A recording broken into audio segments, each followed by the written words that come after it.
Antes do dia 5 de novembro de 2015, o distrito de Bento Rodrigues, na zona rural do município mineiro de Mariana, era assim. As imagens de um tempo que se foi estão gravadas na internet, na plataforma Google Street View.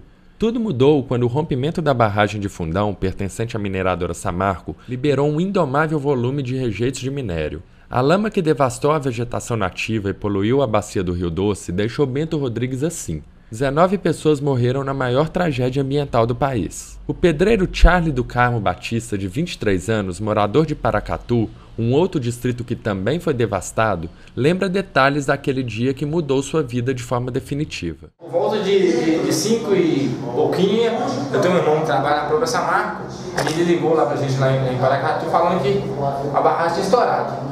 Mas até então a gente não sabia da proporção do que o acidente ia causar. Aí ficamos tranquilos, só de antenas ligadas. Quando foi por volta de umas 5h40, 5h30, 5h40, minutos depois da ligação do meu irmão, um helicóptero passou baixinho, umas 2 vezes. Girou em volta do nosso distrito, que era pequeno, e decolou no campo, onde foi todo mundo para ver. Eu já sabia mais ou menos que um helicóptero decolar no campo tinha a ver com a barragem, porque nunca aconteceu isso. Aí fomos lá correndo, os bombeiros falaram com a gente: olha, vocês têm 5 minutos para vocês chegarem naquela parte mais alta, que é o cemitério, que ele avistou, aquela parte mais alta, vocês têm 5 minutos para chegar lá. Aí nós perguntamos por que não, porque estourou a barragem, a gente vai arrebentar isso tudo aqui, vai largar isso tudo aqui. Aí nós, na correria, um chora, o outro passa mal, o outro cai, e eles ajudavam lá, ajudou o pessoal a sair correndo. Aí eles entraram no helicóptero de novo e subiram, foram avisar outros locais para baixo, para não acontecer vítimas. A paisagem de Bento Rodrigues, já bastante alterada, contará em breve com a presença de um lago. É que já estão em curso as obras do dique S4, uma das várias estruturas que a Samarco está erguendo para conter os rejeitos dispersos no ambiente e impedir que, chegando o período da chuva, a lama seja novamente carreada ao longo da bacia do Rio Doce. Para entender melhor, somando o volume de rejeitos espalhados na barragem de Fundão, na barragem de Santarém, nos diques S2 e S3, em Bento Rodrigues, no rio Gualacho do Norte, no Rio do Carmo, no Rio Doce a montante da usina de Candonga e na usina de Candonga, temos 43,5 milhões de metros cúbicos de lama dispersos. As principais estruturas da Samarco para evitar que as chuvas levem novamente parte desse rejeito ao Rio Doce são o dique S1, o dique S2, o dique S3, o dique S4 e a barragem de Nova Santarém.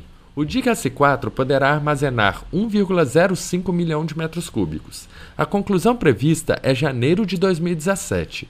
Já a barragem de Nova Santarém poderá reter até 7,1 milhão de metros cúbicos. A obra ficará pronta em dezembro desse ano.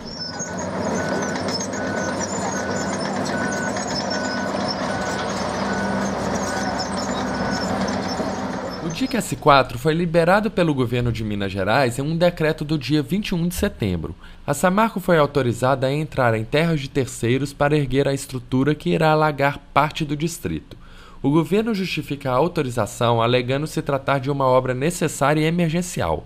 No entanto, o Ministério Público de Minas Gerais já ingressou com uma ação buscando resguardar o direito dos proprietários. Estavam reclamando que a Samarco estava impedindo eles o acesso. Então nós entramos com o processo para regulamentar esse acesso e, de acordo com o que foi fixado no acordo, nós tivemos 3 dias em que eles têm livre acesso ao local, que é às quartas, sábados e domingos, sem qualquer intervenção da empresa, afinal de contas o patrimônio é deles, né? Então isso já foi fixado em um acordo. O problema é que a construção do dique, ele inviabiliza esse acesso ao local, porque vai alagar grande parte de Bento. Então, nós entramos com um outro processo, no qual nós requeremos um estudo independente, um estudo que não seja vinculado à Samarco e às empresas Vale e BHP, para dizer claramente esse dique é necessário ou não. Porque se houver uma alternativa que não venha alagar Bento Rodrigues, que não venha afetar o direito ao patrimônio dos atingidos, nós vamos requerer a implementação. Por outro lado, o IBAMA aprova a obra e a considera fundamental para a estratégia de contenção dos rejeitos. A Prefeitura de Mariana afirmou que não participou da decisão de construção do dique, mas avalia que a estrutura será importante. Ainda existe mais ou menos 14 milhões de toneladas de lama em Fundão. Quando chegar o período de chuva, essa lama vai descer, vai carrear novamente. Então o dique 1, 2 e 3 já está demonstrado que eles não vão conseguir comportar toda essa lama que ainda existe.